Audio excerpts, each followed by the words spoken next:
Hi friends, welcome back to my channel. నేను మీ అరుణ.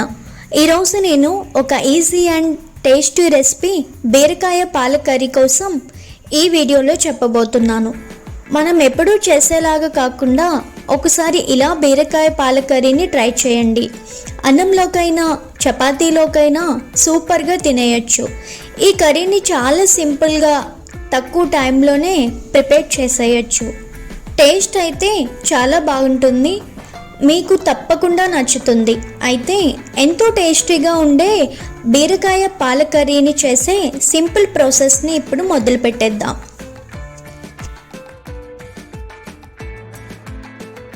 ముందుగా ఈ బీరకాయ కర్రీని చేయడానికి నేను 1 కేజీ బీరకాయలను తీసుకున్నాను.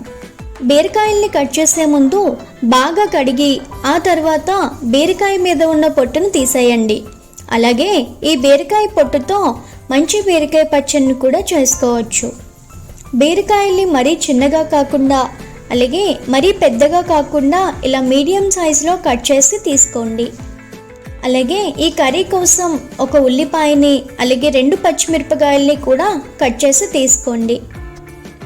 ఇప్పుడు కర్రీ చేయడానికి స్టవ్ మీద ప్యాన్ పెట్టి 3 టేబుల్ స్పూన్ వరకు ఆయిల్ తీసుకుందాం. ఆయిల్ బాగా వేడయ్యాక 1/2 టీ స్పూన్ శనగపప్పు, 1/2 టీ స్పూన్ మినప్పప్పు, 1/2 టీ స్పూన్ జీలకర్ర అలాగే 1/2 టీ స్పూన్ ఆవాలను తీసుకొని కాస్త ఫ్రై చేయండి. ఇవి ఇలా కాస్త ఫ్రై అయ్యాక ఇందులోకి కట్ చేసిన పచ్చిమిరపకాయల్ని తీసుకొని ఫ్రై చేసుకుందాం. ఇలా పోపులో ముందుగా పచ్చిమిరపకాయలు వేయడం వలన కర్రీ టేస్ట్ బాగుంటుంది. ఇప్పుడు ఇందులోకి కట్ చేసి పెట్టుకున్న ఉల్లిపాయలు తీసుకొని ఫ్రై చేసుకుందాం. ఉల్లిపాయలు బాగా ఫ్రై అవ్వకముందే 1 టీ స్పూన్ దాకా కచ్చపచ్చాగా దంచిన వెల్లుల్లి ముద్దను వేసుకుందాం. అల్లం వెల్లుల్లి పేస్ట్ కాకుండా ఓన్లీ ఇలా వెల్లుల్లి ముద్దనే తీసుకోండి. వీటిని 1 నిమిషం పాటు ఫ్రై చేయండి. ఇప్పుడు ఇందులోకి కట్ చేసి పెట్టిన బీరకాయ ముక్కల్ని వేసుకొని హై ఫ్లేమ్లో ఒక 2-3 నిమిషాలు కలుపుతూ ఫ్రై చేయండి. దీని వలన బీరకాయ అనేది త్వరగా సాఫ్ట్ అవుతుంది. ఇలా 2-3 నిమిషాలు బాగా కలుపుతూ ఫ్రై చేశాక ఇప్పుడు మూత పెట్టి మంటను మీడియం టు లో ఫ్లేమ్ మధ్యలో పెట్టి ఒక 4-5 నిమిషాలు ఉడికించండి. మధ్య మధ్యలో కలుపుతూ బీరకాయ ముక్కల్ని ఆయిల్లో మగ్గించండి. ఇలా ఆయిల్లో బీరకాయలు మగ్గించడం వలన కర్రీ చాలా బాగుంటుంది. అలాగే బీరకాయ కూడా త్వరగా ఉడుకుతుంది. చూడండి, బీరకాయ ముక్కలు సాఫ్ట్గా అయ్యాయి. మనం ఒక 50% ఉడికించిన తర్వాత మిగతా ప్రాసెస్ అనేది చేస్తే నిజంగా కర్రీ టేస్ట్ అనేది చాలా బాగుంటుంది.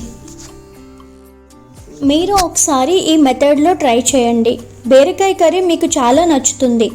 ఇప్పుడు ఇందులోకి 1/2 టీ స్పూన్ పసుపును అలాగే టేస్ట్కి సరిపడా ఉప్పుని, 2 టేబుల్ స్పూన్ల కారంని, ఇందులోనే 1/2 టీ స్పూన్ దాకా గరం మసాలాని, 1 టీ స్పూన్ దాకా ధనియాల పొడి వేసి మంటను లో ఫ్లేమ్లో పెట్టి ఇలా కలుపుతూ ఒక 30-40 సెకండ్లు ఫ్రై చేయండి. ఇలా బాగా కలిపాక ఇప్పుడు ఇందులోకి 1 కప్పు వరకు బాగా కాచి చల్లార్చిన పాలను తీసుకొని కలుపుకుందాం. ఇలా ఈ బీరకాయ కర్రీలో పాలు వేసి ఉడికించడం వలన కర్రీ అనేది డెలిషియస్గా అండ్ మరింత టేస్టీగా ఉంటుంది.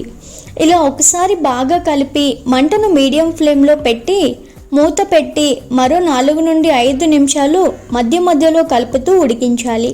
అయితే మనం ఇందులో పాలు వేసాం కదా, అయితే ఉడకడం స్టార్ట్ అయ్యాక పాలు అనేవి విరిగినట్లుగా అవుతాయి.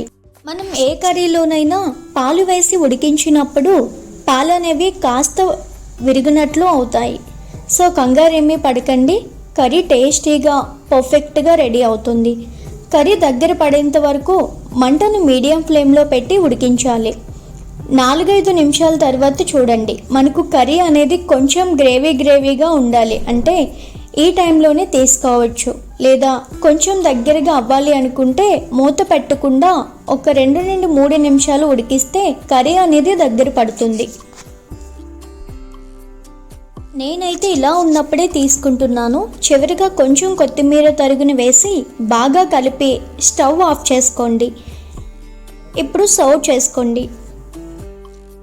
అంతే, ఎంతో టేస్టీగా ఫాస్ట్గా బీరకాయ పాల కర్రీ రెడీ అయిపోయింది. ఇలా చేసిన బీరకాయ పాల కర్రీని అందరూ చాలా ఇష్టంగా తింటారు. మీరు ఇప్పటి వరకు ఈ కర్రీని ట్రై చేయకపోతే తప్పకుండా ట్రై చేసి ఎంజాయ్ చేయండి. అలాగే ట్రై చేసి మీకు ఎలా కుదిరిందో కింద కామెంట్ బాక్స్లో నాతో షేర్ చేసుకోండి. మరిన్ని రెసిపీస్ కోసం మా ఛానల్ని సబ్స్క్రైబ్ చేసుకోండి.